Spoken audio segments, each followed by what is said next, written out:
you must remember that we are partners with you. So you need to communicate with us if you feel that there's something you don't understand. Now, let me talk about the bursary. The HCI Foundation bursary is a partial bursary. It is not the same as the NSFAS bursary. So this bursary only covers 75% of the tuition fees, only tuition fees. And there is a cap of 40,000 Rand. So this means that if your tuition fees are 40,000 Rand, for example, then we will pay 75% of that, which is 30,000 Rand. But if your fees are, for instance, 80,000 Rand, just your tuition fees, then we will not cover 75% of the 80,000 Rand. We will have a cap of 40,000 Rand. So we will only cover 40,000 Rand of your tuition fees. We also do not cover accommodation costs, living expenses, transport, and textbooks expenses, unfortunately. So all of you have hopefully registered already, and we have cleared all of our bursary recipients for registration. This means that if you did not have the funds to pay your registration fee, you could register by just saying that you are an HCI Foundation bursary holder. And then, so you didn't have to pay the registration fee, but you are still going to be responsible for the 25%, the balance. You still need to pay that as well. And if there are, in total, you're going to have to pay that out of your own pocket. Now, this bursary is unique in that there are basically no obligations on you for after you have graduated. We don't expect you to come work for a company or that you have to do whatever. We don't expect anything from you. We are helping you to study because we need to see that students succeed in South Africa. But during this year, there will be some activities that we are requesting you to participate in. And some of these activities are compulsory, like this one example now, the workshop. We need you to attend all of our workshops. Now, there will only be one similar workshop to this one, and that's the exit workshop, which will be held in September this year. But what we are expecting of you, please, is that when we do send you invitations for workshops or activities or whatever we are planning for this year, and I'll list them now, please RSVP as soon as possible, because we follow up. So if we see that you have not RSVP'd, then we follow up, and some of you might have received those phone calls to ask why you did not RSVP. So to help us, please, whenever you see that there's an invitation from the foundation, just RSVP as soon as possible. Then we know who we can expect, and we also can follow up. We'll always let you know via email. But because we sent out bulk emails, it may be that the emails end up in your junk folder or in your spam folder. So please check those regularly for us as well, because they will sit there. Yes, so workshops, that is what you need to attend. And then surveys. We will ask you to complete 3 surveys for the year. Please do that as well. Again, it will save us the trouble of following up with you. And those, it's very, very important to get feedback from you, and also for us to maybe do interventions where it's needed, and that information we get from what you fill in on the survey. So please, that is very, very important. Then we have what is called professional circles. Now, professional circles are when we invite professionals in certain fields, like in finance, to have a workshop with you and to talk to you about what is required in that particular sector, what is required of employees, what the job is about, and so on and so forth. So that's also very, very useful. And we urge you to attend all of these opportunities because they are all for your benefit. Attend them make every effort to attend them. We also have, towards the end of the year, mock interviews. So this is very, very exciting because most of you are doing your honors year and you are going to be in the job market next year or at some stage in your life. And you will have to go for an interview. And so these mock interviews will be in your field of expertise. And we have the HR departments of certain companies who volunteer to do these mock interviews with you. And this will help you prepare for when you actually have to do the real interview, because they will give you feedback and they will tell you how you can improve if necessary. So that is the mock interviews that happens at the end of the year. And then we have the mentorship program. Now, as with the mock interviews where you have to apply to be part of that program, with a mentorship program, you also have to apply this year. We need students who are committed to be part of this mentorship program. So the application forms have already gone out, and I would want to urge you, as soon as this meeting is done, if you are interested, to please complete the application form if you have not done so yet. So the mentorship program is where we find experts in your field and we match them with you, and they will mentor you for the whole year. And the commitment in time is not that much. We basically ask them to at least meet with you once a month. And most of the people that have been on the program and that have used the program effectively, they are saying that the benefits involved in this mentoring program is absolutely wonderful. You never know, you might be mentored by your prospective employee. We don't know what the future holds. So please, if you've not submitted that application form, please do that as soon as possible. If you are committed, only if you are committed to that program. Then we have, throughout the year, we have social media campaigns.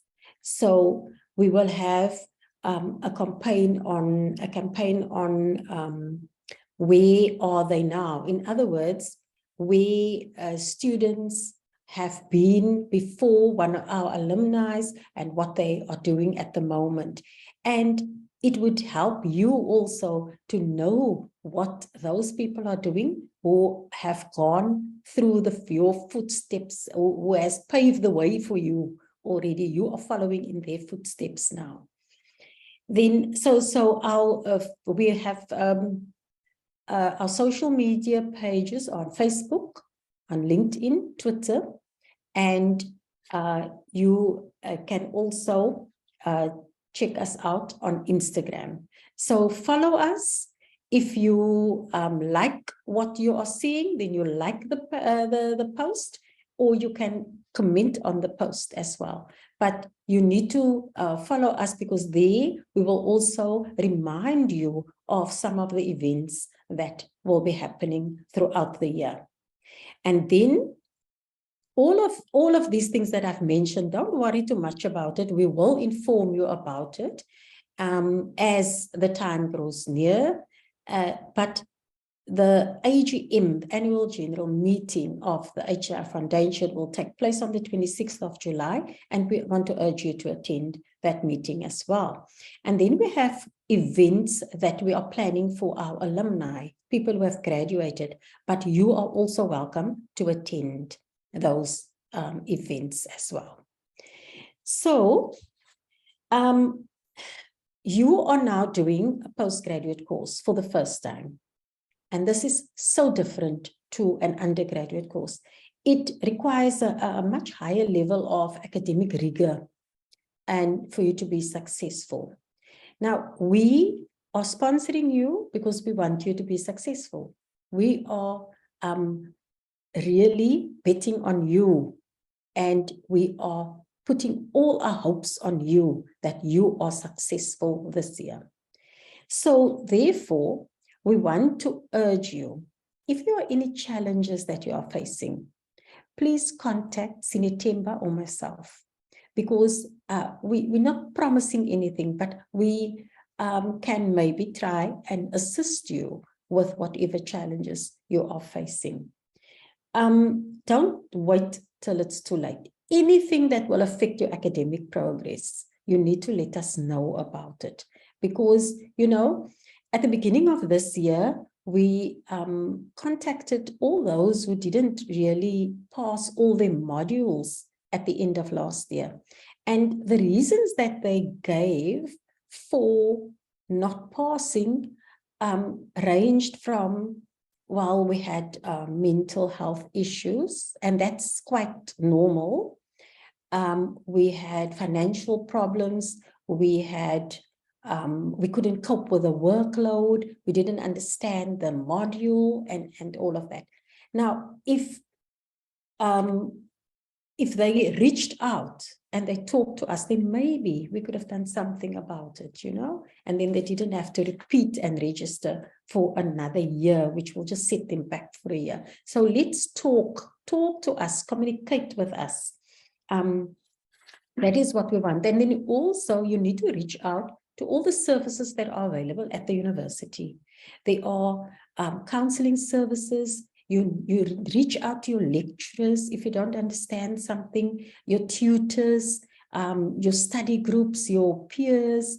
And then there are other services also available besides the counseling services. I know of some universities that have meal assistance programs as well, where you can get food parcels from the respective universities. So if you need it, make use of it.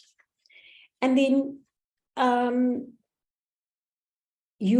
the point that I'm making is, please contact us. We are here for you.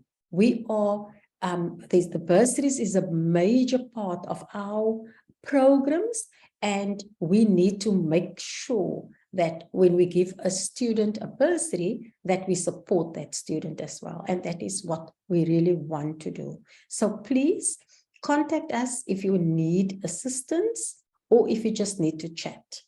And I'm sure you will see more of us during the course of this year. And we hope that this will be a fruitful and rewarding experience for both of us, for all of us.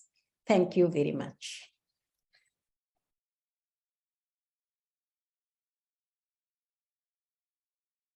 Sinetemba. Thanks.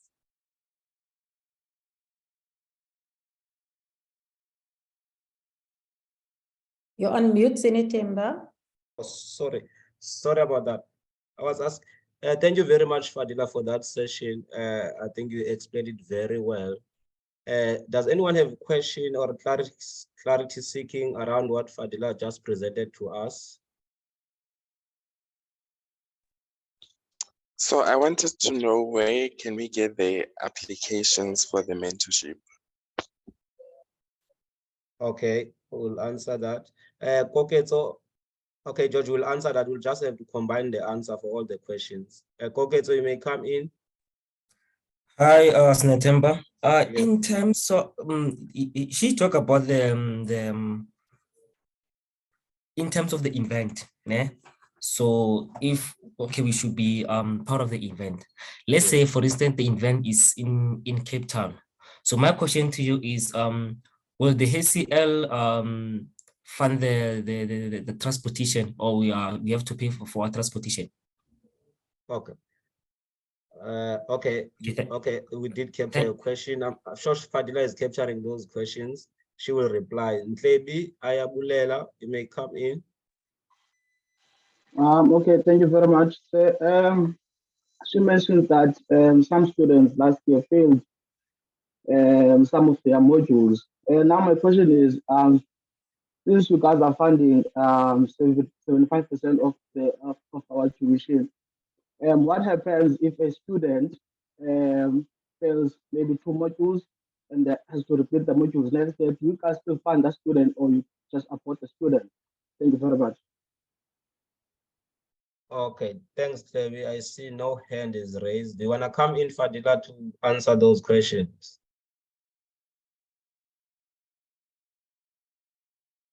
Sorry, there was one more, but I couldn't. You can come, Abonga. Go Okay, ahead. you can go ahead. I thank you for the opportunity. Good morning, everyone. Morning. I'm enrolling in my honors, but I just wanna see or view if possible, I graduated from honors. Would you continue with me to masters if the opportunity persists, or what will be the state of go? Thank you. Okay. Hi guys. Hi, Godani. You can Hello. come. Hi, you can come in, Godani. Sorry, it's Lala. I couldn't What? raise my hand as well. I just wanted to get clarification. She said the bursary only covers 75%. So does that mean if, like, my fees, I think it's 38,000 for my honors, then it means you guys will just pay 75% of that? I just wanted to get clarification of that. Okay. I see Mtolo, your hand is up, and then after that is Gordon. Yes, hello, how are you? I'm good, and you, sir? I'm good, sir. I just wanted to ask, I'm having an experience with, an issue with, like with clearance here at UKZN. So now, I'm struggling to register. Okay. Yeah, is it? Yeah. So now, I just wanted to ask if, can I maybe get something like a letter from HCI that confirms that I'm I'm funded by it, I'm sponsored by it. Okay. Can you elaborate more in terms of having an issue with clearance? What is the issue so that we can be able to assist? They need me to pay a financial a registration fee. They need you to pay a registration fee. Yes. Okay. Okay, okay, Fadila will answer that. Okay. That is your hand up again. Yes, it is. Sorry. I also wanted to ask if I did pay for my registration, can I go claim it back since you guys said you did cover that, or I just leave it as it is and just continue? Okay, I think let's give Fadila a chance to respond to some of the questions, and then I'll be able to assist as well. Yeah.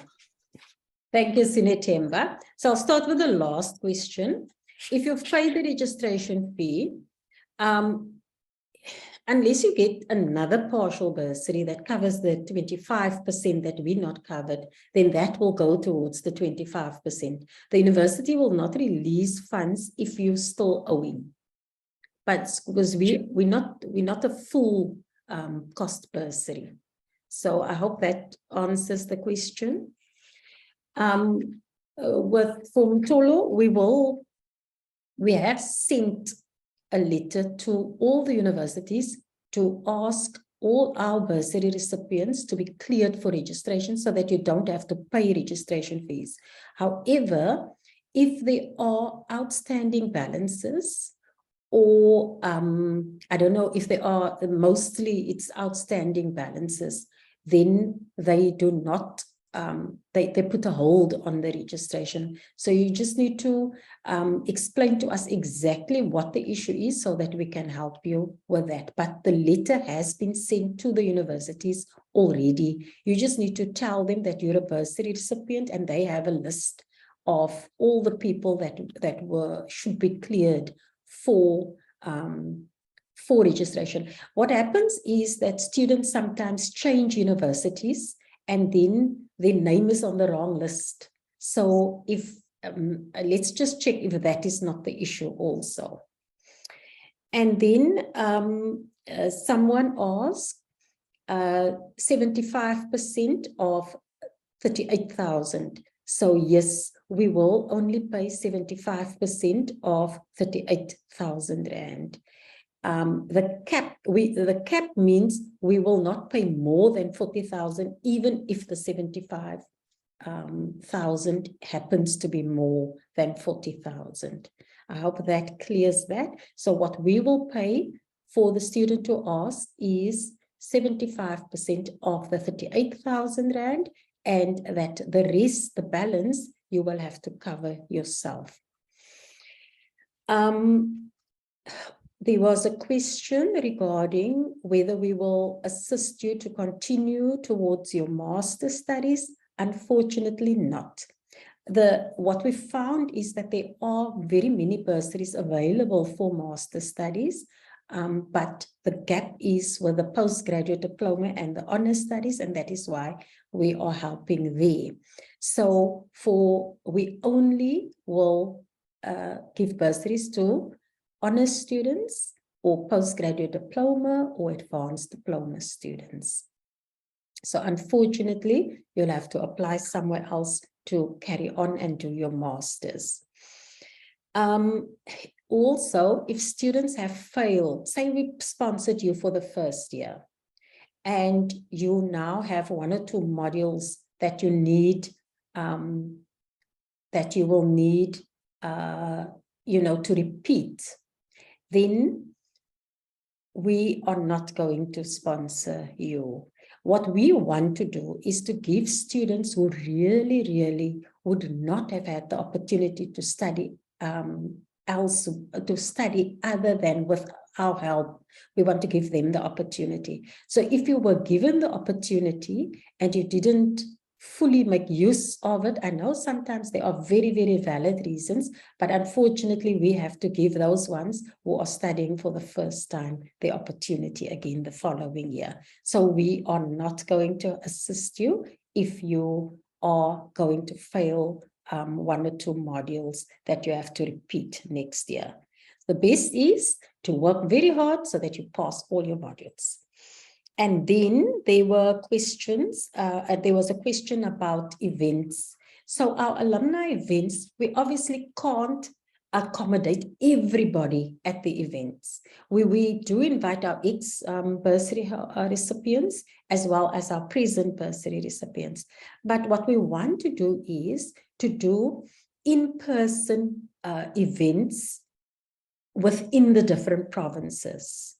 So say, for instance, you are in Cape Town, but then the event will be only for the students who are in Cape Town. Our budget, unfortunately, will not allow us to pay for people to be transported for a half-day event from Johannesburg to Cape Town. So we will only cater for people in Cape Town, and normally we give them a small stipend just to cover their transport costs, but it's not a lot. Sometimes it's not even enough for all of the transport costs. So it's just a matter of being willing and able to attend and to just support us when we do our events in the same way that we are supporting you by giving all the activities that's part of the bursary program. And then the application forms for the mentorship program, those have been sent out already via Devman. Please check your, Sinetemba, help me here, ne? Please check your spam or your junk email. It may have just gotten lost there. Yeah. Okay. Those are all the questions, yeah.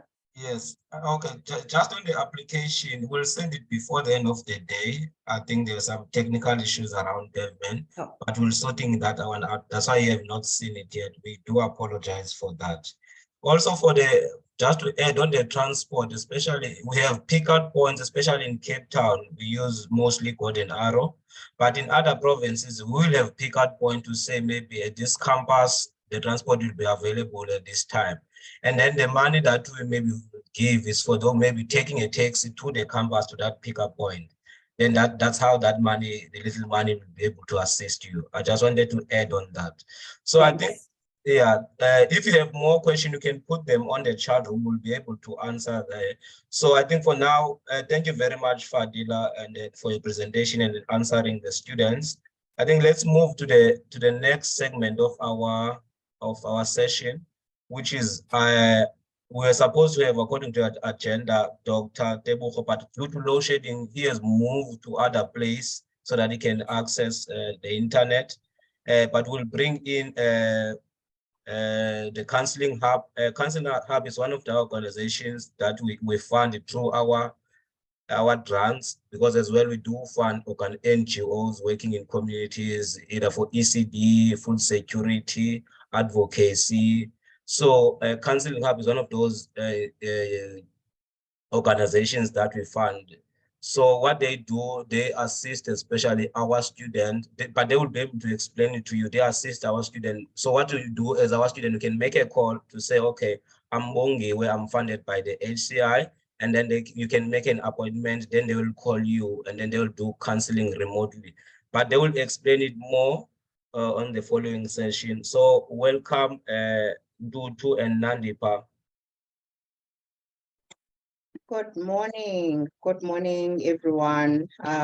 Thank you for the warm welcome, Senator, and thank you to your bursary recipients.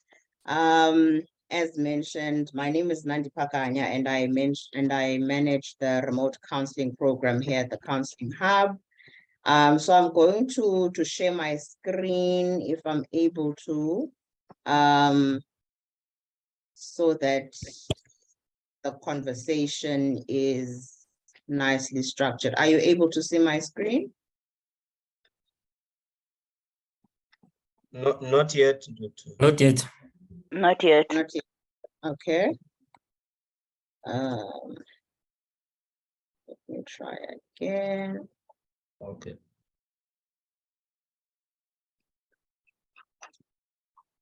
Oh, you haven't enabled share for participants. I did. Please try again.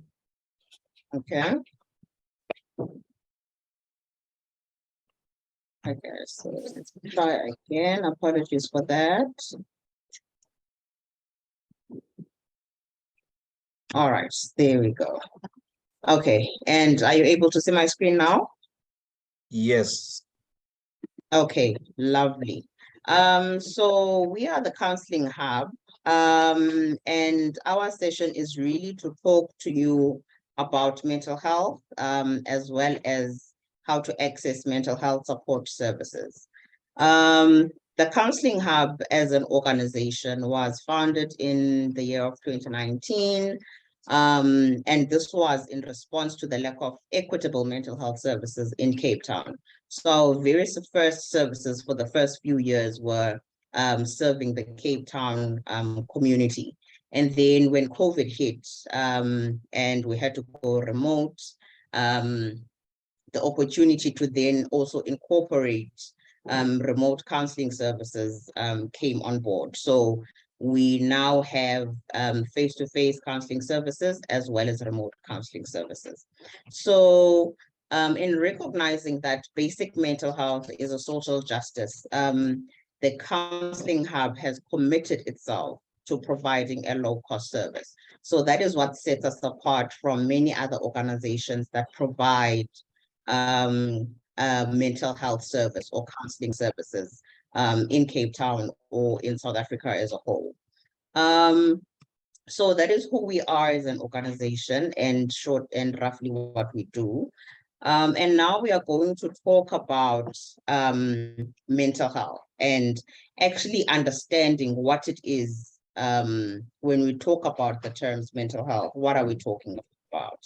So when we define mental health according to the World Health Organization, it is a state of well-being in which every individual realizes his or her own potential, can cope with the normal stresses of life, can work productively and fruitfully, and is able to make a contribution to her or his community. So that is the WHO definition of mental health. So what we are going to do now is explore your understanding of mental health. So Sinetemba, I see we've got 79 participants. I don't know how many participants we have, excluding the HCI staff, or if you would also like to participate in the breakout rooms or in the activity. Can I just get some clarity on that? Yes, we'll participate. Okay, lovely. So then we can launch the breakout rooms. We can have, I think, 7 groups of 10 and 1 of 9 people. And then we will have 10 minutes to discuss, and then we'll have 10 minutes to feedback. Is that okay? Okay, that's fine. All right. So you can launch the breakout rooms for me, please. Okay, what will happen in the breakaway rooms so that everyone can understand before we go in? Okay, so in the breakout rooms, we are going to be looking at these 2 questions, which I will also post in the chat, because I realize when you go into the breakout rooms, you will lose access to the screen. So in the breakout rooms, you're going to be discussing what do you understand about the term mental health, and what do you understand about the term mental illness? So this is according to you and your basic understanding and your thinking around it. Like, when you hear the terms mental health and mental illness, what is it that you think of?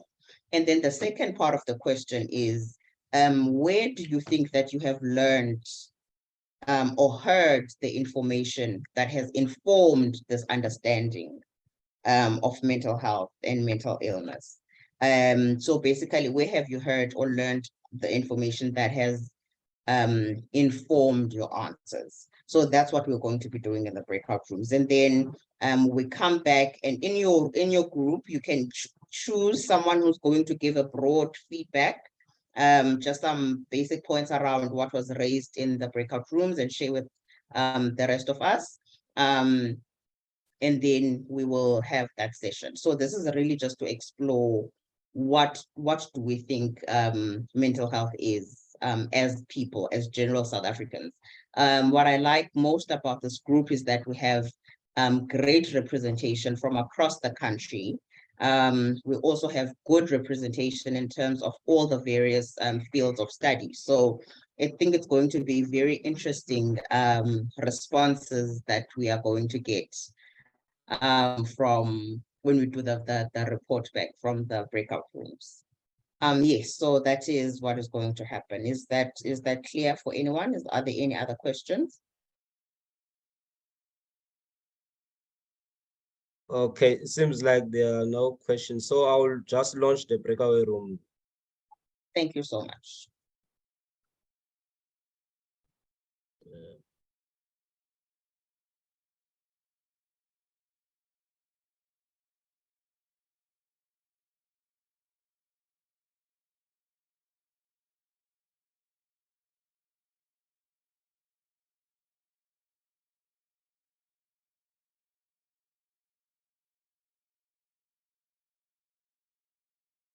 Hi, can you guys hear me?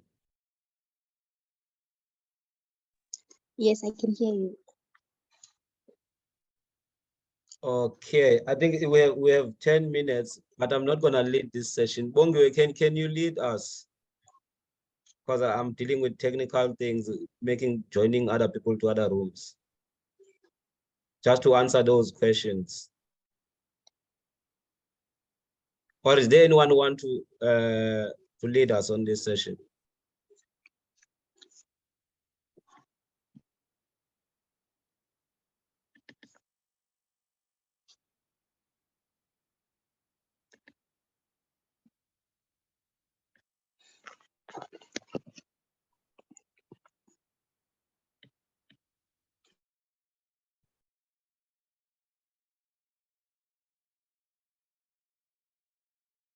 So, okay, it seems like there's no one who wants to volunteer. Tumelo? Sorry, can I volunteer? Okay. Does anyone still remember the questions that were asked?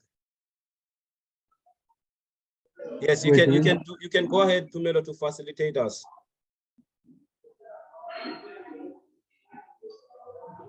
Can you guys hear me?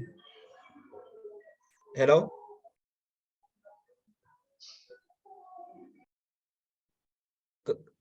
Guys, can you unmute your mic, Tumelo?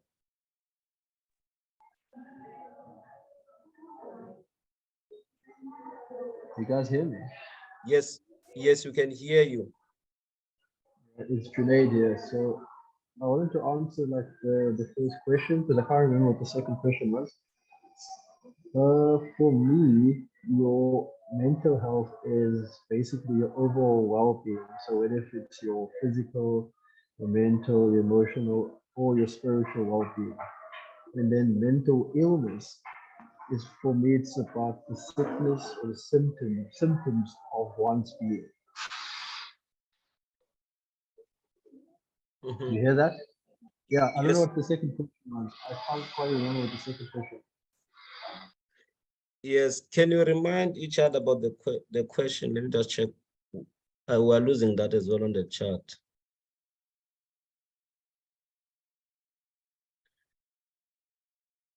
Is there anyone remembering the second question?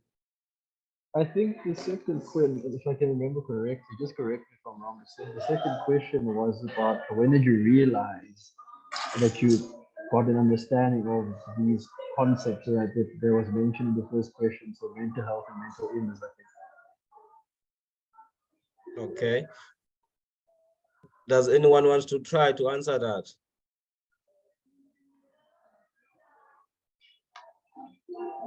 Well, for me, I can answer it for myself. I guess I came to realization as soon as I did my first year at Rhodes University in 2019. Yeah, so I got introduced to these concepts through, I think, leadership programs I participated in. And that's actually when I started to become, I guess, more well-informed as opposed to when I was like still in high school.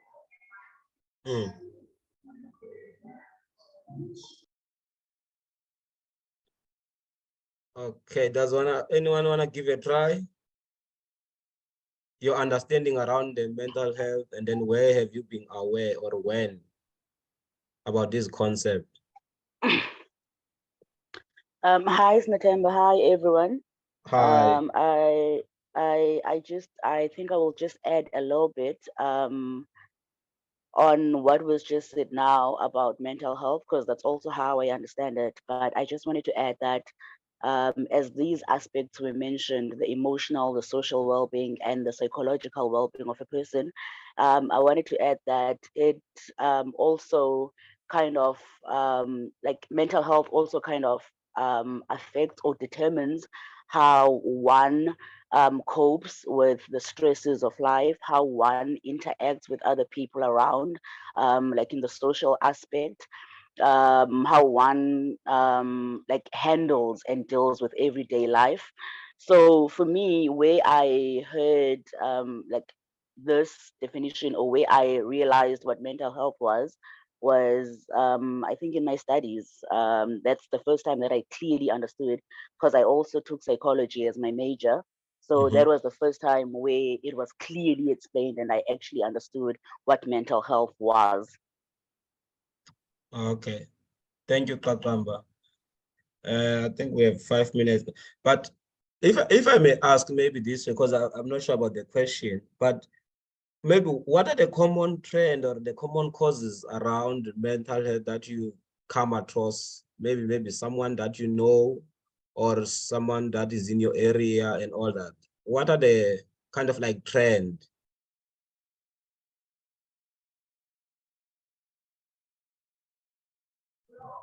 So what I've realized in the area that I grew up in is that the common causes would be, for example, like people's personal circumstances. For example, them having to stress about, okay, what are they going to eat like tomorrow? Or next week, and such things that kind of stress young people out, you know. Yeah.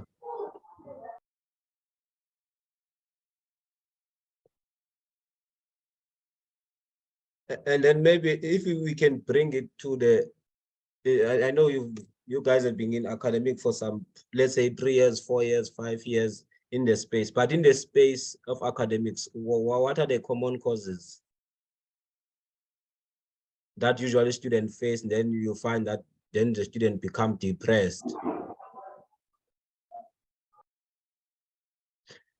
Bonge, are you still on the line?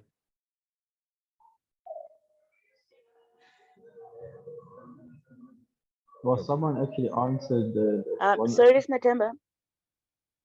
Yes, I was asking in the university space around the students, what are the common trends that have come out causing like the mental health issues that you might have experienced students going through?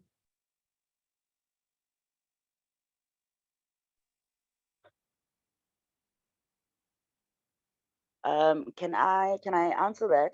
Yes. I don't know. I'm struggling to raise my hand. I don't know where to go to do that.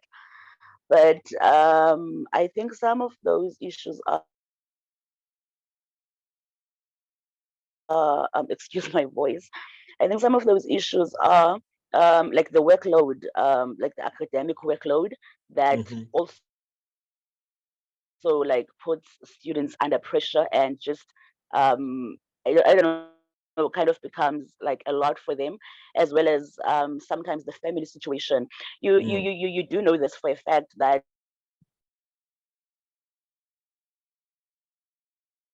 Okay, you've cut the Kakamba. I'm not sure if it's a network, but you've mentioned workload and then maybe family issues.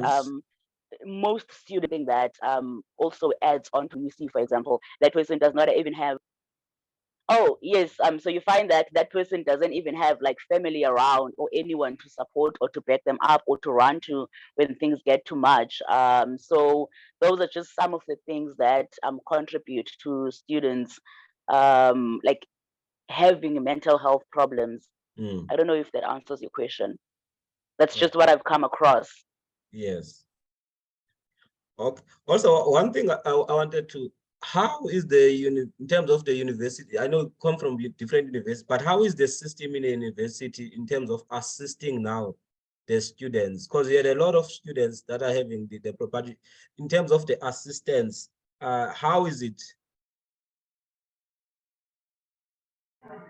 So for me, throughout my whole undergrad graduate studies, it's always been a struggle to like get effective help from like the counseling center, because I remember quite a lot of students here complained that, you know, whenever they send emails to the counseling center, they either do not get a response or they only get help like a few months later on towards like, I think a few months, let's say for example, at least 6 months towards like a year later, I think. Yes. And I think that's kind of very dangerous if you think about it, because my question is, how long can some students like live with those mental health issues? You get what I'm saying? Yes. Does anyone wants to add there? In terms of the services that we get from institution, is it adequate enough? Is it assisting us as student? Also, is it visible? Does every student know that if one experiencing mental issues, where they must go? Is it visible? I have a question. Okay. So let's say, for example, someone is going through these specific mental health issues, right? And they know that, for example, that there is a counseling center at on campus or wherever, right? That's close to them. What if that specific student doesn't want to go there, for instance? What can that specific student do as an alternative? Yes. Yeah, I think when it comes to the mental health issue, I'm not an expert, but it's always a difficult thing because this must start from the willingness from the person experiencing the problem to get help. First of all, to acknowledge that they do have this problem, but it's also difficult for you, maybe as a friend, you know, to intervene because you don't want to seem like you are judging as well, because there's also a stereotype there. But that's why I'm saying the visibility of these services, if they are there, maybe they come maybe once a quarter in your class, just to the kind of work, also encouraging students to go to their services. They might get a lot of students to come to say, okay, you know, because I know it's done when you do the orientation, but then after the orientation, it's not done. So if maybe you come after June, they also remind students that these services are available. They put things, the posters and everything around the campuses. It's all about the awareness that will encourage students to join. So I think this is who's gonna present now to the whole group, because we're supposed to close now. Yes, our group is back. So I don't know how to alert the other participants in the other breakout rooms that time is up. Yeah. Okay, I'm closing it now. They will come back in 50 seconds, 40 seconds. Okay, that's fine. All right. Thank you.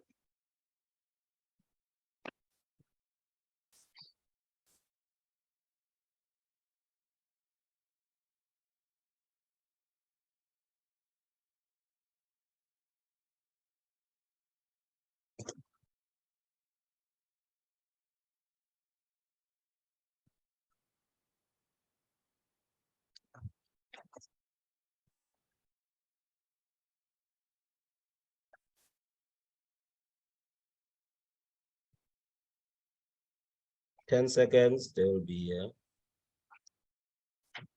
Great stuff.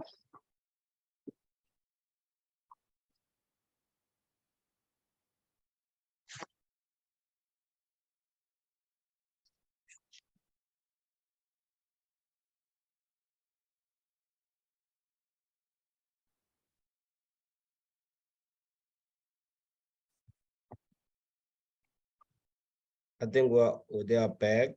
They are 70, yeah, 71.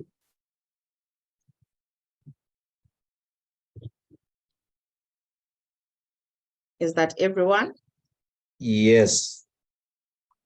Some might, yeah. Great. Okay, great. So how many rooms did we have? 8 or 7? We had 8. We had 8. Okay. Yes. Can we hear back from breakout room 1? What was your discussion? What came up? Okay, in room 1, can you come in, Janet, sorry, just to summarize what came up in room 1, because I was there as well. Okay, so I think we agreed on, well, we defined it kind of like differently, but like also linked to one another. So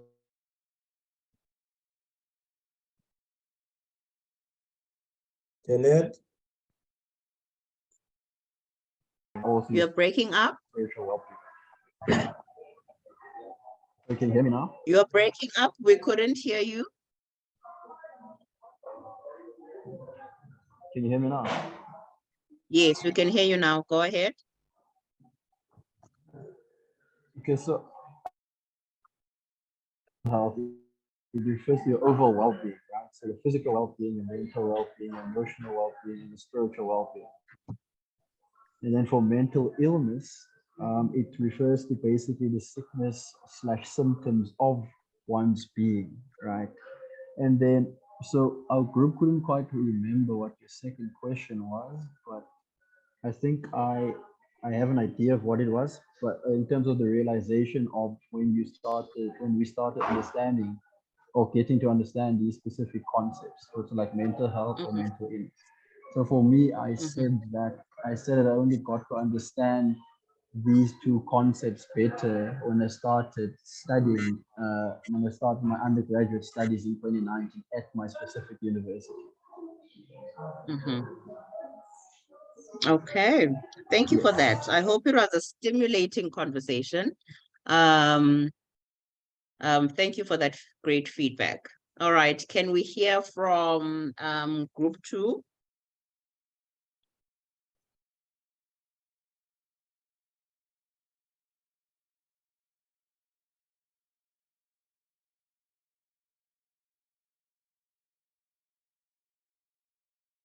Anyone from group 2 willing to give us some feedback of what came up in the group chat, in the breakout rooms? Sorry, Snetema, could you please remind us who, which one was group 2? Sorry, now I can't remember offhand. Yeah. Because it randomly assigned, I think. Yes. For Yeah, me, I didn't take note of that. For me, it looked as though it was in alphabetical order, and so group 1 would have been the people whose names began with A's. Hence, I was surprised that Junaid was considered to be part of group 1, but yeah, I'm not sure. Okay, no, it's fine. Let's not go by group what. Let's just go per group. So whichever group that you are part of, please give feedback from your group. Okay, so for us, we discussed that mental health and mental illness, the words are used interchangeably in terms of just loose conversations, but in actual definition, mental health would be your mental well-being and how you are in that instance, in that space, in terms of your mood. Are you stressed? Are you anxious? And stuff like that. Whereas in terms of mental illness, it would be something that you would actually get a doctor to diagnose, and therefore it would need professional to say, okay, this is the diagnosis and this person is mentally ill. How we came about this information in terms of what we know, how we've got to know these terms, was through pamphlets and friends, the society that we now exist as part of, being at universities as well. We even spoke of the fact that us Black people, or I said us Xhosas, we might not really be aware of these things growing up, be aware of people being mentally unwell or being mentally ill up until you become part of a society that talks about these things. And university was that society for us. And yeah, that's what this was about. Thank you for that. That's great feedback. The next group can share with us, please. Hi. I don't know if Good you can hear me. morning. Hi, We can hear you very well. Yes, thank you. My name is Kudani and I was in group 3, and we discussed that mental health is a state wherein an individual is not okay emotionally or mentally. And then mental illnesses are the different categories of mental disorders such as bipolar, anxiety, depression, and so on. And we also went on to discuss how mental health is usually triggered by emotions, which are triggered by neurotransmitters such as dopamine, and this can affect the individual physically. And then in our conclusion, we discuss how the mental health can affect you the most when you're alone and you are unable to interact with other people or explain what is going on with you. So we kind of like forgot to discuss question 2 about where we learned or heard information about these concepts. But then for me personally, I did psychology in my undergrad. So I became familiarized with those concepts a lot. And then I also watch a lot of crime documentaries. So they come up a lot in such cases. All right. Thank you. Thank you for that, group 3. The next group, please. Good morning. Good morning. My name is Namsa. I think we're in group 6, and this is what we discussed in terms of mental health. What we understand about mental health is that it has to do with your emotions, your psychological and social well-being, and it also affects how we think. also influences our behavior and how we function. But not only that, but it's also found that it can be inherited. Like it's genetic. And in terms of mental illness, is that it's a condition that affects your mood, affects your thinking, and it affects your behavior. For example, it can be depression or it can be anxiety. And in terms of where we heard about mental health and mental illness, for some people it is through personal experience and sometimes from the communities that we live in, because sometimes we do witness people with behaviors that are deemed out of the ordinary, and then sometimes that can be labeled as mental illness. And then some people have heard it from school in terms of psychology, and yeah, that was it. Thank you. Thank you very much, Namsha. Thank you for that feedback. The next group, please. Good morning, everyone. Oh, good morning. Yes, it's Gabelo from Group 4.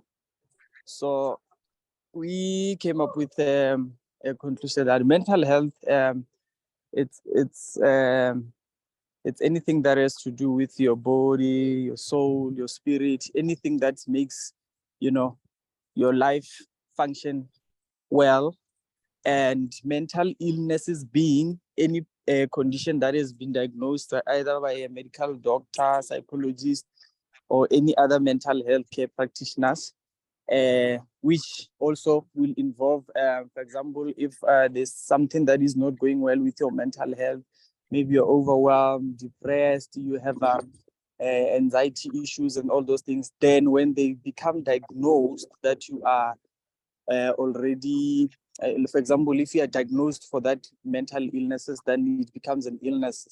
And the information we got, we collaborated from different fields. At some they've information from the trainings, and also some were mental health nurses. And then that's why we came up with those definitions that mental health and mental illnesses is all about. Thanks. Okay. Lovely. Thank you so much. The next group, please. Good morning. Good morning. Okay, my name is Wiseman and I'm from Group 8. So in our group, with regard to question 1, we concluded that mental health, it basically deals with our psychological well-being, and also with mental health, there are 3 elements. There is mental, emotional, as well as social. So basically these 3, they shows how an individuals deals or maybe handle mental and emotional as well as social strains. And also mental health can also come from our background. Where we come from might also affect our mental health. Let's say you're coming from a broken family, so that also might play a role. And then with mental illness, we concluded that it is the inability to cope with challenges faced by an individual. Responding to these challenges, one might face a difficult task, and hence a human being, they may tend to isolate themselves. And also with question 2, where we have heard about this, it is through social media, school, work, and also we also conclude that mental health is the internal pain, as well as mental illness is the manifestation of mental health. Thank you. Okay, love that. Thank you very much. The Hi. next group. Hi, everyone. This Second is last Kayla. group, if I'm correct. Good morning. Good morning, everyone. This is Kayla from Group 7. So we spoke about mental health and mental illness and the correlation that to have. We also spoke about mental health in terms of self-esteem. So how you see yourself, that is one aspect that we mentioned. And then with regards to a mental health disorder or a mental illness, we spoke about factors that may influence having a mental health disorder or being diagnosed with a mental health disorder, such as biological predisposition, socioeconomic factors, maybe a traumatic event that triggered the onset of a mental health disorder. And we also spoke about it in terms of the DSM and how many symptoms you psychiatrist or psychologist would diagnose you with and how it interferes in your daily functioning. And then in terms of question 2, everyone or most people in my group um, heard or have learned about mental illness through social media platforms. I think that was a main, that was something important that came up. And then also at university. And this is just a bit off topic, but we also spoke about it like in terms of rural areas and how people are not really aware of what mental health is and the concepts that we just spoke about. Okay, thank you. Thank you so much. Thank you so much. Excellent feedback. I think this would be feedback from the last group, if I'm correct. Yes, hi everyone. My name is Kokezo from Group 5. With Hi, what we have Kokezo. discussed as a mental health, it includes our emotional, psychological, and social well-being, and it affects how we think. It can be the how you feel and act. It is again, it helps determine how you handle stress, how to relate with others, and make a healthy choices. And again, with mental health, this can be distinguished into 4 types. One being the mood disorder, such as depression or bipolar disorder, anxiety disorder, personality disorder, and psychotic disorder, such as they call it schizophrenia. Which is how we have discussed in our group. And again, with the mental health, many people also experience the stigma. It can be either anxiety disorder, depression, bipolar disorder, post-traumatic stress disorder. And going to the how we heard about this with from different views in Group 5. One has mentioned that they've heard this from either on the radio stations, and again others have mentioned that from their universities. They will normally do some activations based on informing them and educating them about the mental health. Can I also say? Go ahead. Can I also add something? I got a bit confused during the whole discussion as we were discussing all of this, and I didn't understand. I think I'd lost my track or something. But I'd also like to add that it's important for people to also know that mental illnesses are sometimes hereditary.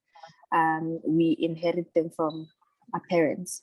That's something that people also need to be aware of. And then when they get diagnosed, because it's always a pattern. I've had someone close to me who had inherited the same thing from their parents. So sometimes it's genes and DNA, and it's something that people need to be aware of and treat it as early as they can. That's all I wanted to add. Oh, thank you so much. Thank you for that. That was very valuable. Okay, so having heard all of this, I think there's a very easy thread that has gone through or sort of stems from all of the groups. That is, some have heard the terms or the understanding of mental health has come from firsthand experience. A lot of the groups mentioned studies, so whether it's psychology or whatever, but undergraduates as one of the means in which they got to understand or hear about the terms and where the information comes from the communities lived in, from university, from social media. There was also another one that was quite different in the feedback. And what we also heard, mental health affects spiritual or emotional, and that mental is, on the other hand, are the symptoms of mental health. So very, very interesting, responses and feedback that came through. Also, another very important one around mental illness.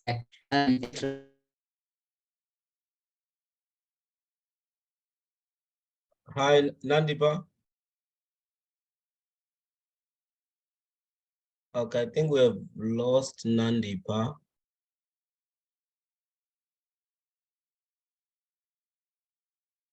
I think we have lost Nandipa. Ndutu. I think that might be a problem with low shading, but I think she's gonna come back. Ndutu, can you hear us?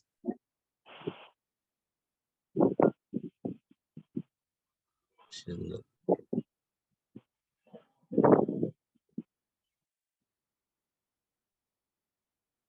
Okay, let me check with Nandipa.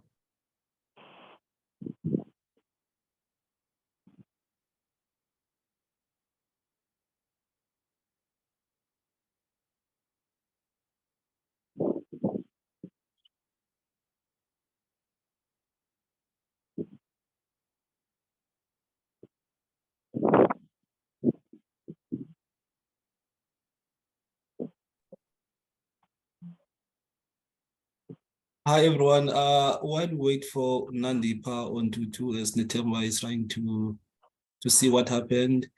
I'm sorry, I just forgot the name of the student that spoke. You mentioned that you did psychology in your undergrad studies. Can you just come up if you are there? Was it Namhla or someone? Someone who said did psychology undergrad? My apologies for that. Okay, yes, Nandi is back. Thank you. Yes, my apologies for that. I realized when I seemed to be talking to myself that I've been disconnected. So had to change connection quickly. But in wrapping it up, very quickly, there was one other important thing that came through, that our background, so our experiences as people, and the traumas that we have faced in our lives can also trigger some symptoms of mental illness, or can affect our mental well-being. So for the sake of time, I'm gonna go through the rest of my presentation quite quickly so that we can have some questions and answers if there are. But also what came through was that there's some stigma around mental health. And also a lot of people don't understand what it actually is. So what is mental health? What is mental illness? So a few things about what it actually is that it is more than just the absence of illness. So it is about well-being. It's about the ability to cope with the day-to-day stresses of life and to work productively, interact positively with others.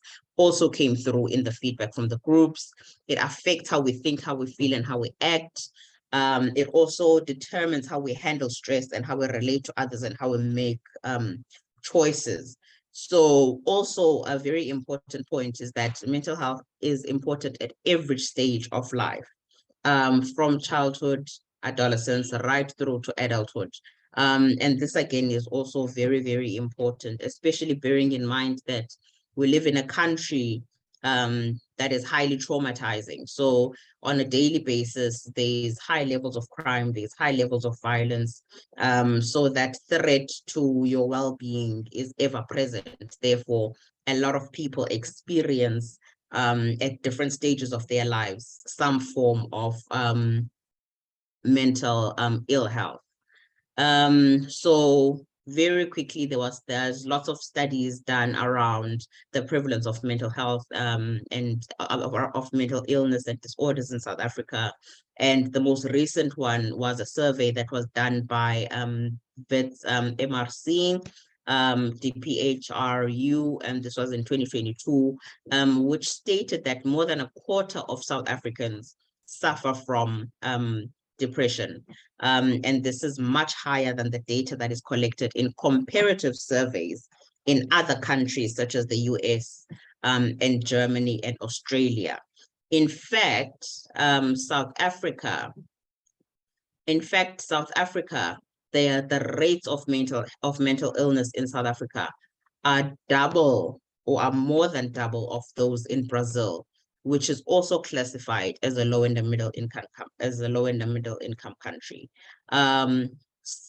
Also linked to that, we have high levels of inequality in South Africa, which also links in very well to the inability for many South Africans to access mental health services because of the high cost of the services in South Africa, which is where we come in as the counseling hub. So also in South Africa, 1 in 4 people will be diagnosed with a mental disorder in their lifetime. Again, showing us that the levels or the rates of mental illness or mental disorders in South Africa is very high. And of those disorders, as was mentioned in many of the groups, the most prevalent ones are depression and anxiety. So when we look at depression very quickly, it's a feeling of low mood that lasts for a long time and it affects your everyday life. So it can make you feel hopeless, despairing, guilty, worthless, unmotivated, and exhausted. It can affect your self-esteem, the way that you sleep, your appetite, your sex drive, as well as your physical health. That link to mental illness and mental health and mental well-being and the absence of mental well-being having an impact on physical health also came in the feedback that we got from the groups. So some symptoms of depression are feelings of sadness, of tearfulness, of emptiness and hopelessness, loss of interest in previously enjoyed activities, having sleeping problems, so having insomnia or oversleeping, having a lack of energy or feeling tired all the time, trouble thinking, concentrating, making decisions, and memory issues. And then also very important is frequent thoughts of death or suicidal thoughts or suicide attempts. We've seen quite a large number of people who have committed suicide. And this is, again, because of the stigma around mental health, around mental illness, the stigma around accessing services when you feel that you are not okay. And then the second sort of disorder that came through quite a lot in the group and also came through in the survey by vets was that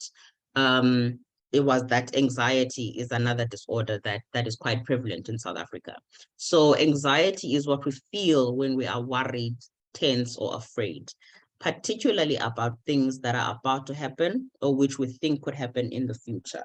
So what's important to remember here is that occasional anxiety is normal, but anxiety disorders are different in that it's a group of mental illnesses that cause consistent worry and overwhelming anxiety and fear. So it's not just worry that comes and goes, but it's consistent and it's overwhelming. And some symptoms of anxiety are, that constant fear or worry of what is about to happen or what we think is going to happen in the future. Those feelings of impending doom or danger. It also affects us physically because they can be a shortness of breath or hyperventilations.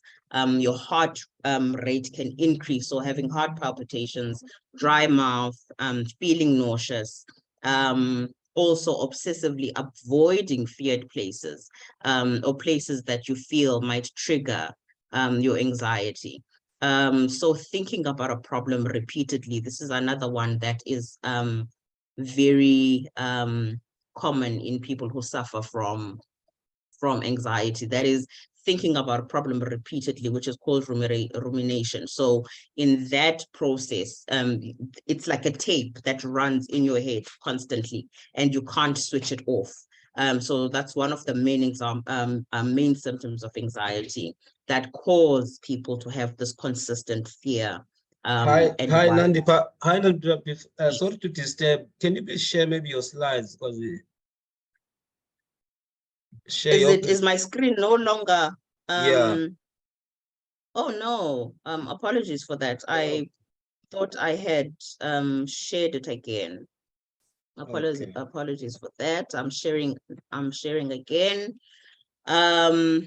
Okay, but I'm happy to share the document with you, and you can share it with the people that are in the room, if that's okay. Okay, thanks. Yes. All right. Okay, so we've talked about what we think mental health is, what we think mental illness is. We have destigmatized it. We've talked about what it actually is. We've gone through what anxiety is. We've gone through what depression is as the main sort of disorders that affect many South Africans. And now we look at if you or someone you know is experiencing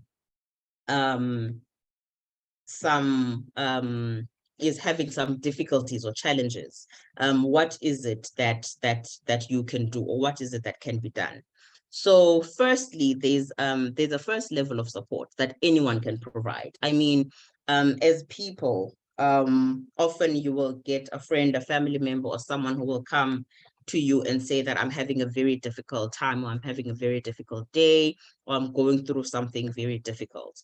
So there are supportive things that you can say, and there are also some things that we can say or do that can be very destructive or can even worsen the person's symptoms. So I've put a list there of some of the do's and don'ts. So your toxic positivity versus support and validation. So here, what we are talking about when we talk about toxic positivity, it's often the things that many people will say to someone who says that they are not feeling well. And as mentioned before, these are some of the things that can worsen the person's symptoms. So for example, a lot of people will say, oh, you will get over it soon. But what they actually should be saying, if they are being supportive and validating the person's feelings, because every feeling is valid, is that you've survived hardships before, and I believe in you. You know, another one that is also very common is just be positive, or think happy thoughts. Which is toxic positivity. What you can say is, I know it's difficult right now and things can easily go wrong, but let's think about what can go right. So that's helpful for someone who is feeling overwhelmed and who's feeling like the whole world is doomed and that there's no hope for the future. I'm not going to go through all of them because you will have the document so you can read it for yourself. So another common one is always look for the positive, even in a negative situation. So what you could say if you want to be supportive and validating and accepting is, it's okay if everything seems disappointing right now. We can sort things out and find a way to get through this later. So again, there you are validating the person's feeling and not dismissing their feelings and their experience by saying that you can, look for something positive in every negative situation. And then lastly, sorry for that. And then lastly, a lot of things, something that people say quite commonly as well is get rid of negativity, which is again, toxic positivity. And what you can say there is that pain and suffering are a part of life because they are a part of life. And it makes us stronger and it helps us grow. So again, in saying those words, you are being supportive and you are validating the person's feeling and their experience. Okay, so that in a nutshell are some of the do's and don'ts when it comes to how to be supportive to someone. Then the second level of support is accessing professional services. So a lot of people that in the breakout rooms, in the feedback, it also came through that doctors need to be involved or become involved to diagnose mental illnesses. And then from then on, people can then access counseling services, even without a diagnosis, where a referral would be made if needed. So that's where we come in as the counseling hub. So our clients accessing our services pay 50 Rand for a counseling session.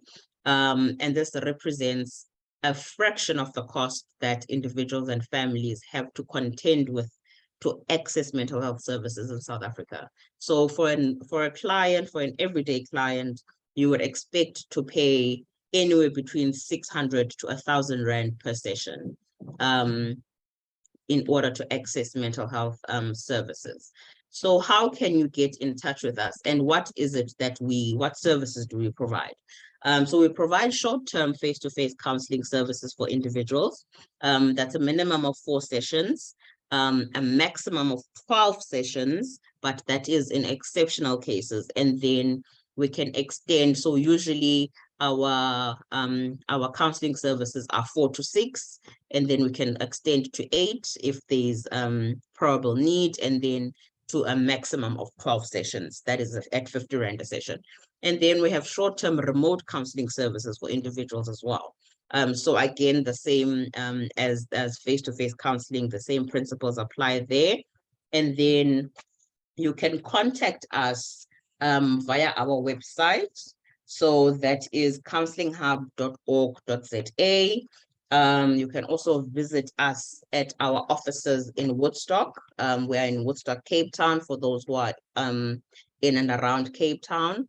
You can reach us via a call or WhatsApp on the number 067-235-0019. And there, as Senator mentioned earlier, you just mentioned that you are from CHI, and then our admin team will assist you with the booking process, and they will give you further information on the next steps and how to access your sessions. And then lastly, you can reach us on social media, which was also a very big source of information for many people. So you can reach us on social media, on Facebook as well as on Instagram, and we are Counseling Hub SA on both platforms. And that is us in a nutshell. Are there any questions, any areas of clarity?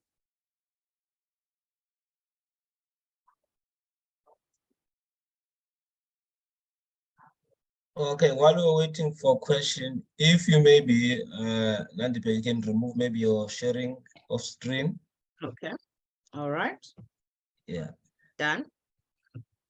Okay, thank you very much for that presentation. Then, okay, thank you very much for that session. I think I like how students engage, especially in the breakaway rooms.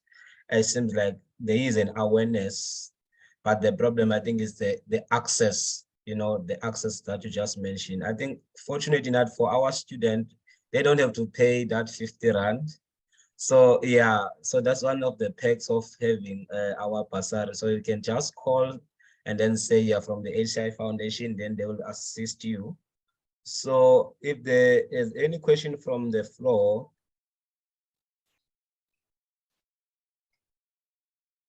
Okay, I don't see. Seems not. Not okay. Another thing that I think we can, maybe if we can share your contact on the chat room, the numbers that you have mentioned, the email, and then the socials as well that you have mentioned, maybe on the contact. So we'll also share, when you share with your presentation with us, we'll send to the student as well. But on the chat, you can share your contact details as well. I see Sinentlan's hand is up. Sinentlan, if you may come in. Hi, Nandipa. Hello, good morning. Morning. So I want to ask, does the hub also provide virtual or online counseling sessions, or is just physical? So that would be, so that would be our remote counseling services. So that refers to online platforms. So we have sessions via via Zoom, via Google Meet, via WhatsApp video call, like a normal WhatsApp call or even a normal phone call, depending on what platform or what best suits you as the client as well as the counselor. Okay, thanks. It's a pleasure. Okay. Okay, thank you very much, Nandipa, for that. And then thank you very much, Tuntutu, as well. I see you just came in. I do understand the issue of flow shading, but we have to move to the next session of our meeting, which is around exploring postgraduate studies. Unfortunately, Doc couldn't join us because of flow shading as well. He's been running around, driving to places. But I'm gonna give over to Melusi, maybe just to run that session for us. Malusi, if you may come in. Thank you, Sine.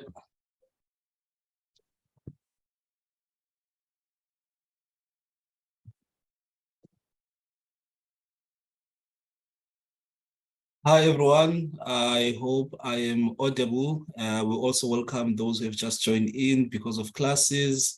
Thank you very much to the Counseling Hub colleagues, Nandi and Tutu. Just to flag, some of the students did mention that last year they do have kind of mental health challenges.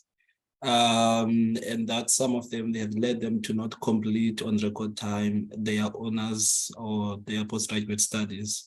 So we encourage everyone to call that number if you need help, seek help, and also contact Fadila and Sinetemba as early as you can, not at the end of the year. So I'm just going to quickly step in for this session around exploring postgraduate studies. But Dr. Tebogo's presentation mainly focuses on the research module more than anything. But I think maybe first we can start this way, maybe by indication on this call. Does everyone on this call have a research module that you have to do as part of your postgraduate studies? Maybe you can use any reaction just to indicate that. Or you can just say yes in the chat room, or you can say no in the chat room, just to say an indication who has a research module to do. So it can just be any reaction, yes or no. Awesome. Yeah, it seems like definitely that most of you have a research module to do. And also just to add again, in most cases, according to the data that Snetema has and Fadila, some of the students do not complete their year because they have not submitted their research thesis. So this is in many cases, some of the challenges that actually lead to not completing your honors program on record time. They're not submitting their research thesis. Some students have mentioned that they have challenges with their supervisors, or maybe it's an issue around writing, because now when you are doing postgraduate studies, you are expected to write academically, which is different from, I guess, writing to a friend or writing on a test or an assignment. It has to back up by theory, and also you have to reference all those kind of things. So this presentation is going just to look at maybe how can you kickstart your journey in terms of academic writing or maybe doing your research module. Those who are not doing research this year, I think this might be useful also for you, because maybe later in your studies, as you continue, you'll have to do research as you pursue your academic studies. So we understand that Dr. Tebogo Rakgogo was one of the HCI Foundation students. Is that correct, Snetemba? Yes, we funded him in 2012, 13, and 14. Awesome, yes. So this is what he has to say about then what is a research concept. Again, also as I go through this presentation, can those who have the research modules maybe indicate in the chat room whether have you thought yet about your research topic or maybe your research interest, maybe which area do you want to explore for your research? And just to say that as you go into that, there is no research without a problem. So we do research because we want to solve a problem that exists. And also we want to look into issues that are affecting the society. And then also, of course, then when you think about your research, you think about a research topic that is also relevant in your field of study. For an example, let's say if I'm doing language and literacy, I might not maybe now want to do something that is very far from the field of language and literacy. Maybe I want to explore maybe why actually 78% of grade 4 learners cannot read for meaning in South Africa. So that could be the problem that I want to explore. Again, it is aligned then to my area of, suppose it says that 78% of grade 4 learners in South Africa cannot read for meaning in any language. Meaning that, okay, there's a language issue, but also there's a literacy issue because it's all about reading, right? And that, of course, currently it is a relevant topic, and that is what affects the society as it stands, because it does affect then in terms of the learning outcomes, even in grade 12. So now my problem in this case, it is the fact that actually grade 4 learners in South Africa cannot read for meaning in any language. So now already I am conceptualizing my research based on that. So now that is now, okay, what would be then my research? So you think about that. But also then as you go into the journey of doing your research this year, you also then need to do literature review before you can even go towards data collection, all those kind of things.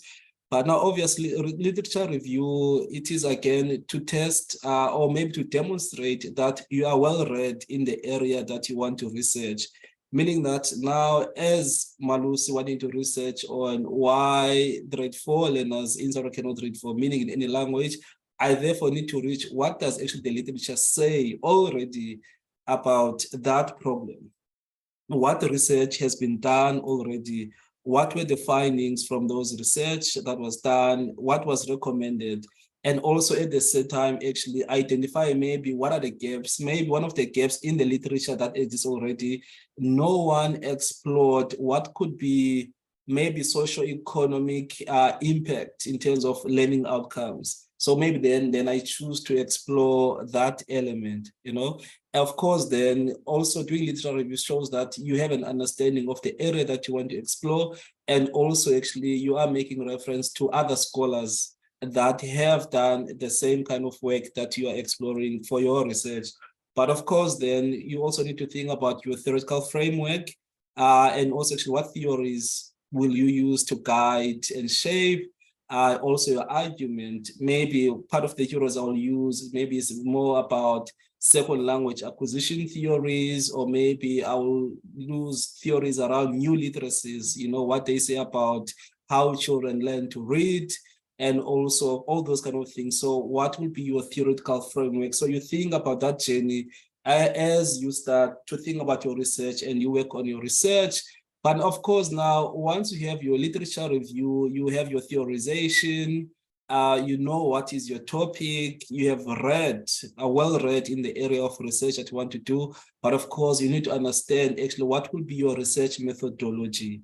Meaning that actually, one, how are you going to collect data, or rather the information that you are going to collect to form part of your argument, to form part of actually say, okay, cool, these are the reasons why grade 4 learners in South Africa cannot read for meaning in any language. So you need to think about that, the how are you going to collect your data, and also what sources of information are you going to use as part of your research study, and also to who's going to be involved, how many participants, when the investigation is going to be done, and also where. So it's that thing of who, what, where, how, and when. You know, obviously, let's say in my case, I'm looking to grade 4 learners, maybe my site, maybe I'm just going to take maybe, let's say I'll take a school. A school will be my research site, for an example. Then I decide that, okay, cool, I will work with grade 3 learners. Maybe let's say I will work with 90 grade 3 learners. And of course, then, and also work with teachers that teach in the foundation phase. So those will also be my participants. And of course, then I will do this research. Let's say I will start data collection in June, for an example, right? So of course, then you need then to map out this before you go to data collection. So you cannot do data collection without defining what will be your research methodology. How are you going to collect your data, and who is going to be your research participants, and where is going to be your research site, where are you going to collect that, who are going to be your subject of your research, or maybe participants, you know. So you need to think about those things as you think about your research. And of course, then different ways of collecting your data. It could be through interviews. Maybe I will do interviews with the teachers, you know, or maybe I will do a questionnaires for the teacher. And then I will do observations when it comes to learners in the classroom. So I'll observe maybe how they interact with the teacher, maybe how the teacher is teaching reading and language in the classroom, or and so forth. So again, you decide in terms of, okay, what actually research methodologies are going to use. Are you going to do interviews? Are you going to do focus group discussions? Are you going to do observations? Are you going to collect quantitative or qualitative data also as part of your process? So I've also mentioned this already, but of course, then you decide on these research methodology before you collect the data, and of course, based on what is your theory or hypothesis, also at the same time. So again, now we'll go to the point where you have actually, we'll say that you have collected your data, you understand what has emerged from the ground, but of course, not only data that you have collected, but also need to read books and journals, and also you have to use maybe what does the policy say around language in the South African education system. Of course, then I know that, okay, cool, there is language in education policy in South Africa that guides maybe medium of instruction and also language that children have to learn in the classroom. And also I do understand maybe actually what are the reading benchmarks in African languages. Of course, and I will have to use those documents to guide then my writing process, because I'm not just going to deliver the data, but I'm going to use what research says already and use the data as reference. Okay, cool. I have noticed that actually there aren't enough books in the classrooms. And I argue that that is one of the reasons why then children cannot read for meaning in grade 4. Or I argue that actually children struggle to read for meaning in grade 4 because they transition to learn maybe everything in English when they get to grade 4. So that is my argument, but I need therefore to use literature that supports that statement from the previous research that has been done to say, actually, these have been the finding before. That's why then I argue that also this is the case in this. So now again, once you move from that, now you're starting your writing process. Of course, you need to think about how you are going to write. Of course, you need to, to make sure that you avoid using sexist language and also using colloquial language. So you need to use academic language when you write, and then also a language that is also confusing at the same time.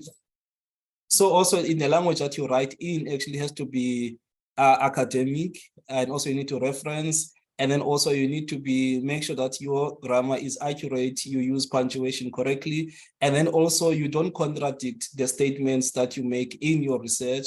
Of course, there's an issue around ethics when you do your research, that you need to make sure that actually your subjects or research participants are not forced to participate. If you're working with minors, you need to get permission from caregivers, to say we do allow actually Snetema, who's 7 years to participate in your research study, but also make sure that the research that you collect is not going to cause any harm to your participants. Maybe now you are not going to disclose their names. So yeah, you use you anonymize their data. So, okay, cool. If it was Snetema, you say Tabo, not his real name, so that maybe you also protect your research participants. But also, again, it should always be voluntary. No one should be forced to participate in any research. And also you should disclose why you're doing that research. Also, you need to get ethics clearance also maybe from your university. And in most cases, then, of course, it could be that for your honors research, you won't be able to compensate your research subjects, whether you give them money to participate in interviews, no, but also you need to disclose that this is voluntary, there will be no compensation. But basically now, when you have to write your research paper, these are the sections that you will need to have, like introduction, literature review, data presentation, analysis, and also conclusion and recommendations. This is your chapter 5. So what is your conclusion, and also what are you recommending? So maybe I say, well, I do recommend that government does increase budget in terms of maybe to hire teacher assistants in grade 4. Maybe each school should have a school library. Maybe there should be a reading period. So maybe those are my recommendations based on the research I have done.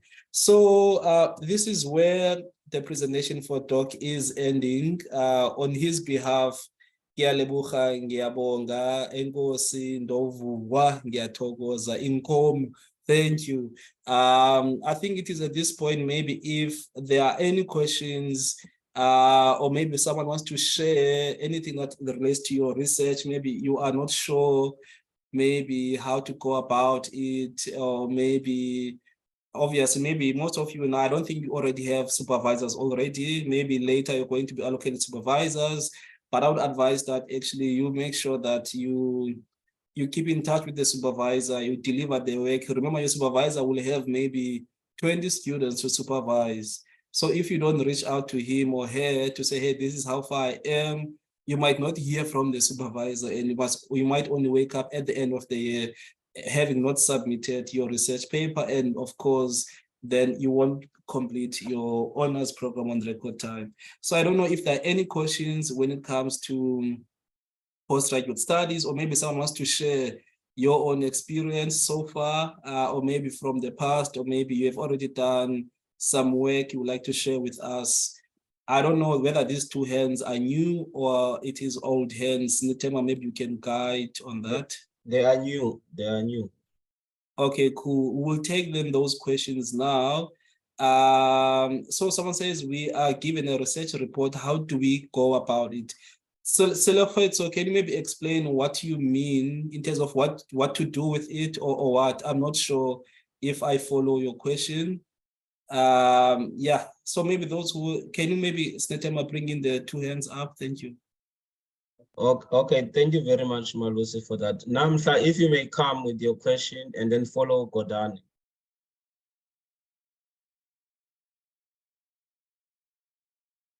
Namhla, can you mute your mic?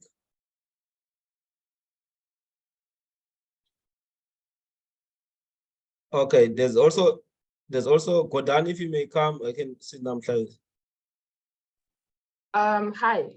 Hi. So I wanted to confirm if my, so we're doing 3 assignments for our module, and 2 of those will be with the supervisor, but we have an individual assignment that we have to write. So I just wanted to confirm if my topic necessarily has to be something that's addressing social issues, maybe, because I have 2 topics and I'm not sure whether any of them it could be answering an issue that's out there in the world. So I'm not really sure. Yeah, thank you very much for that question. Certainly, yes. Remember, there is no research. You cannot write any research essay without addressing an issue, a problem. Without a problem, then there is no research, right? And of course, remember what we said that also the research that you are exploring should be within your studies. So maybe, like, what course are you doing? I'm doing industrial psychology. Yes. So obviously now your research, maybe we want to explore maybe something that has to do with around work, or maybe, because I know industrial psychology has to do with part of HR, but not so much HR, but it has to do with maybe like capacity building for workers, maybe how to create a conducive environment for workers to maybe ultimately perform, you know. So maybe we might want to explore something that has to do within industrial psychology, but of course yours then will look into organizational development, which is kind of in the workplace, maybe what programs should be in place. Even the issue of mental health can be part of that, you know. So it has to address a problem that exists. Maybe many people now, people are working from home, I don't know, but it has to be relevant to your studies, which is in this case, it has to be relevant to industrial psychology, but also it has to address a challenge or a problem that is faced within that, I guess, space. So industrial psychology is a tool Therefore, that helps you then maybe unpack the challenge that exists in a kind of workplace. So it has to be around that, but any other person maybe can add. So is it possible for me to maybe run my topic by you to just confirm on my topics? Okay, cool. You can do that, but also remember, I believe now you don't have a supervisor yet, correct? Oh, no. That's like, this is for my individual assignment. Like for Yes. supervisors, there are like different topics. So for the Awesome. individual assignment, you have to like pick a topic for yourself and write a literature review. Okay, cool. Yeah, they are training you to do literature review. Yes. No, you can run past, but also you can also ask your lecture. Yeah, but you can do that. No worries. Snetem has, you can write to Snetem and then he will forward that to me. Thank you. Oh, okay. Thank you. Thank you. Okay, thank you very much. I see there's also on the comment section, Malusi, who's this guy? Kennedy said, my research topic, I think, is violence in South African schools. So he was asking if we must do a consent form, because I think if you choose learners as participants. Certainly, yes. And also in this case, actually, I think, Fadila will correct me if I'm wrong, you even have to get it from, I guess, maybe a circuit office, Department of Education circuit office.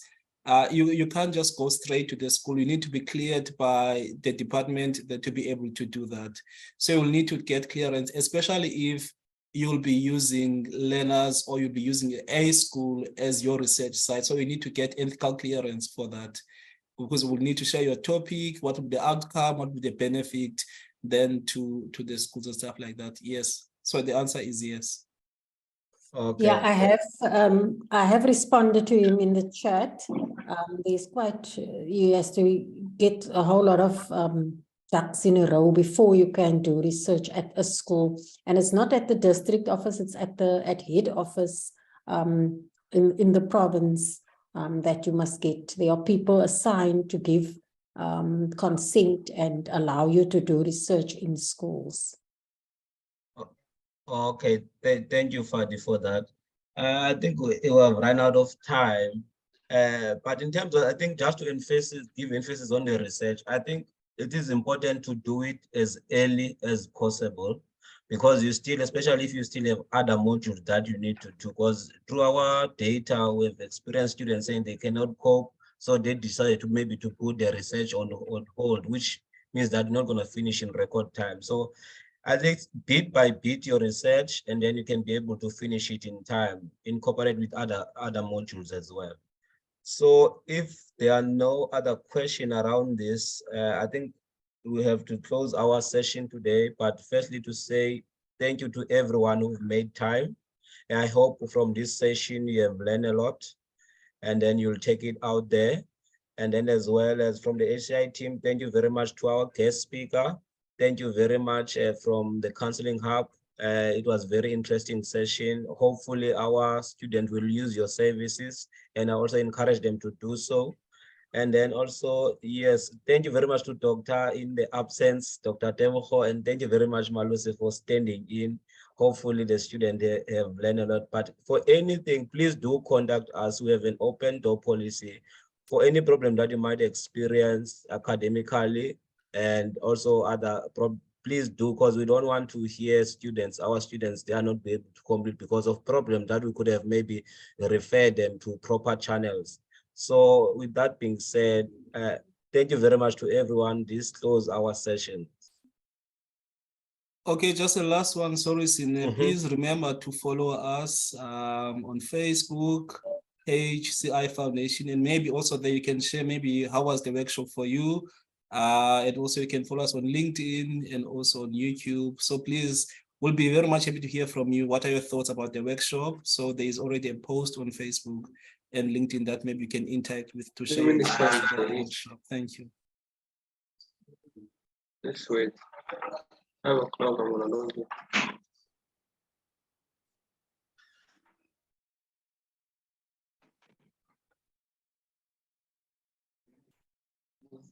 Bye, guys. Bye. Bye. Bye, guys.